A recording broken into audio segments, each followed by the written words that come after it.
একদিন বরফের আব্দুল কাদের জিলানী রহমতুল্লাহ আলাইহি তার বাড়ির উঠানে বসে তসবিহ পাঠ করছিলেন। ঠিক সেই সময় তার একজন মুরিদ দৌড়ে আসে এবং বরফিরকে সালাম দিয়ে কান্না ভিজারিত কণ্ঠ নিয়ে বললেন, হে গাউসুল আজম, আমি বরবাদ হয়ে গিয়েছি। আব্দুল কাদের জিলানী রহমতুল্লাহ আলাইহি তাকে জিজ্ঞাসা করলেন, কেন, কি হয়েছে, তোমার উপরে এমন কোন মুসিবত এসেছে? জবাবে মুরিদ বলল, হে গাউসুল আজম, আমার ইজ্জতের জানাজার হয়ে গিয়েছে, আমি বরবাদ হয়ে গিয়েছি, আমি শেষ হয়ে গিয়েছি।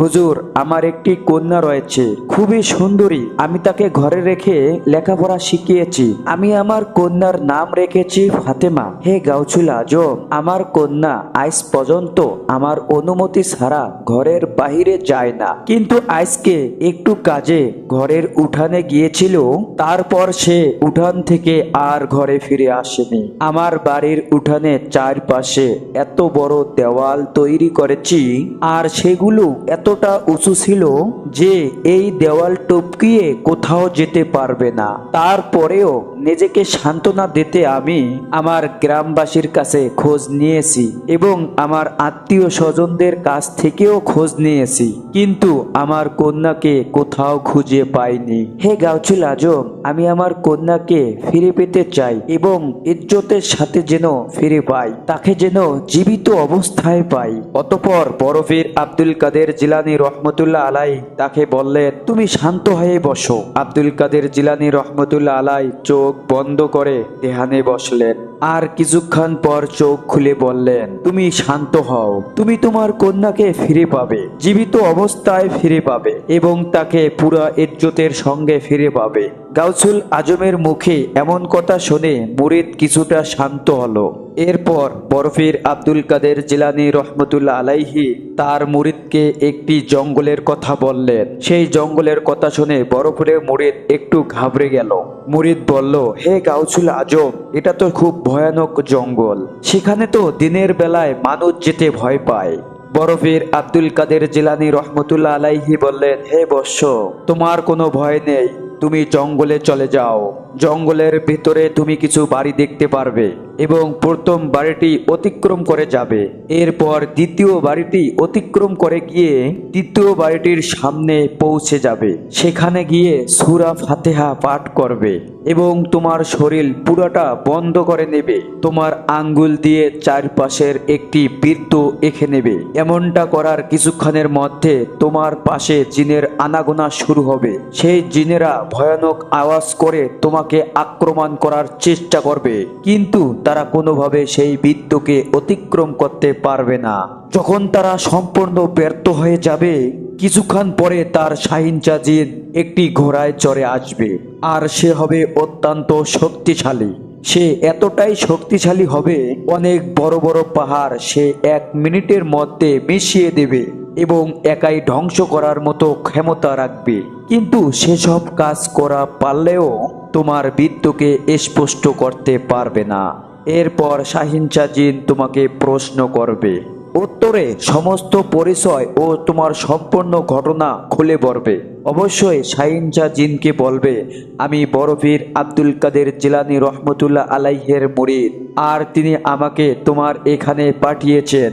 আমি আমার কন্যাকে আজকে ফেরত পেতে চাই এবং জীবিত অবস্থায় চাই, পুরা ইজ্জতের সঙ্গে চাই। যদি আমার কন্যার সঙ্গে কোনো খারাপ কিছু ঘটে, তবে আব্দুল কাদের জিলানী রহমতুল্লাহ আলাইহের কাছ থেকে জিনদের কোনো রক্ষা পাবে না। অতঃপর বরফিরের মুরিদ সেই জঙ্গলের উদ্দেশ্যে বেরিয়ে পড়ল। সে হাঁটতে হাঁটতে অনেক পথ অতিক্রম করে আব্দুল কাদের জিলানী রহমতুল্লাহ আলাইহের কথা অনুযায়ী অতঃপর সেই প্রথম বাড়ি ও দ্বিতীয় বাড়িটি অতিক্রম করে নির্ধারিত স্থানে এসে উপস্থিত হলো। অতঃপর বরফিরের মুরিদ বরফির আব্দুল কাদের জিলানী রহমতুল্লাহ আলাইহের কথা মতো সূরা ফাতিহা পাঠ করে একটি বৃত্ত এঁকে নেয়। কিছুক্ষণের মধ্যে সেখানে ভয়ঙ্কর আকৃতির জিন উপস্থিত হয়, আর জিনরা ছিল সেখানে অনেক শক্তিশালী। যখনই সে মুরিদের কাছে আসতে চায়, বৃত্তকে স্পষ্ট করতে পারে না এবং তারা ছিটকে পড়তে থাকে। যখন জিনেরা সবাই পরাস্ত হয় তখন সেখানে আগমন ঘটে তার শাহিনশাহ জিন। সে তার পুরো শক্তি নিয়ে সেখানে হাজির হয় এবং বাঘের মতো হিংস্রভাবে তার উপর ঝাঁপিয়ে পড়ে। কিন্তু যখনই তার বিদ্যুকে স্পষ্ট করছিল এবং সে সামনে আগাতে পারছিল না, তা থেকে ছিটকে পড়ে যেত। এরপর শাহিনশাহ জিন বরফের আব্দুল কাদের জিলানীর মুরিদকে জিজ্ঞাসা করলো, হে মানব সন্তান, তুমি কে? তুমি কোথা থেকে এখানে আসছো? তখন বরফের আব্দুল কাদের জিলানী রহমতুল্লাহ আলাইহের মুরিদ তার সম্পূর্ণ ঘটনা খুলে বলল এবং সেই মুরিদ বলল, হে জিনের বাদশা, আমি বরফের মুরিদ, একজন জঘন্য মুরিদ। আমার কন্যা বাড়ির উঠানে গিয়েছিল আর সেখান থেকে আমার কন্যা নিখোঁজ হয়ে গিয়েছে। কোনো একটি জিন আমার কন্যাকে তুলে নিয়ে এসেছে। আমি আমার কন্যাকে আজকে ফেরত পেতে চাই এবং জীবিত অবস্থায় দেখতে চাই এবং তাকে ইজ্জতের সহিত পেতে চাই। জিনের শাহিনশাহ যখন বরফিরের নাম শুনল সে কিছুটা ঘাবড়ে গেল। তার সমস্ত জিনের দলকে দেখে পাঠালো। শাহিনশাহর আদেশে সেখানে উপস্থিত হলো।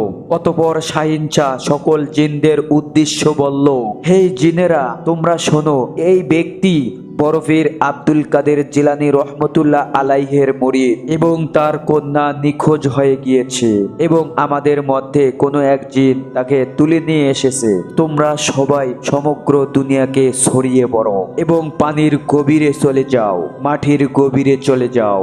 যেখান থেকে পারো সেই মেয়েটিকে ফিরিয়ে নিয়ে আসো, আর যে জিন এই কন্যাকে তুলে নিয়ে গিয়েছে তাকেও ধরে নিয়ে আসো।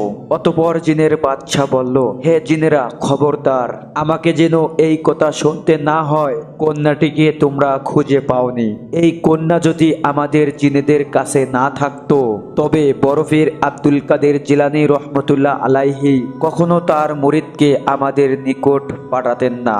শাহিনশাহ জিনের কথা মাত্র সমস্ত জিনেরা ওই মেয়েটিকে খুঁজতে বেরিয়ে পড়ল।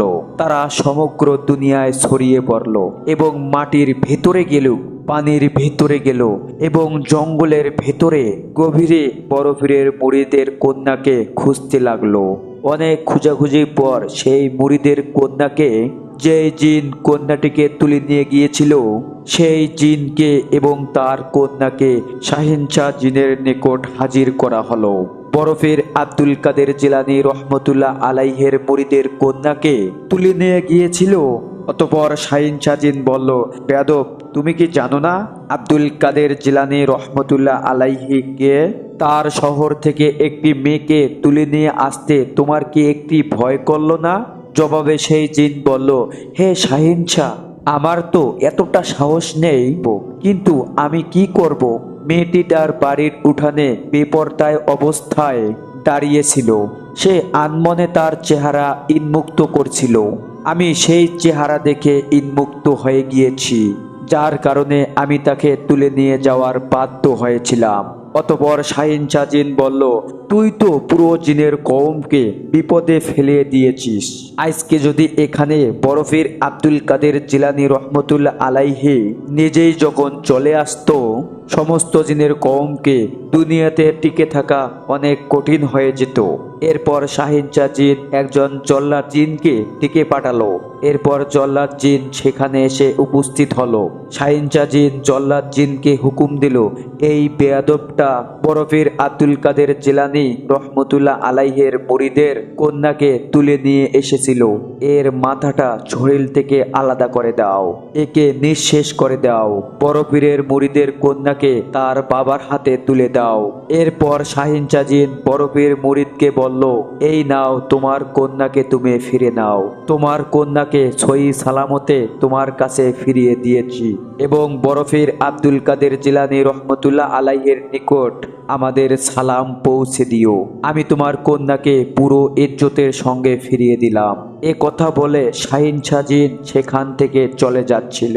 অতঃপর সেই মুরিদটাকে দেখে বলল, হে শাহিনশাহ জিন, আর কিছু কথা শুনে যাও। তোমরা কি বরফের আব্দুল কাদের জিলানী রহমতুল্লাহ আলাইকে মানো?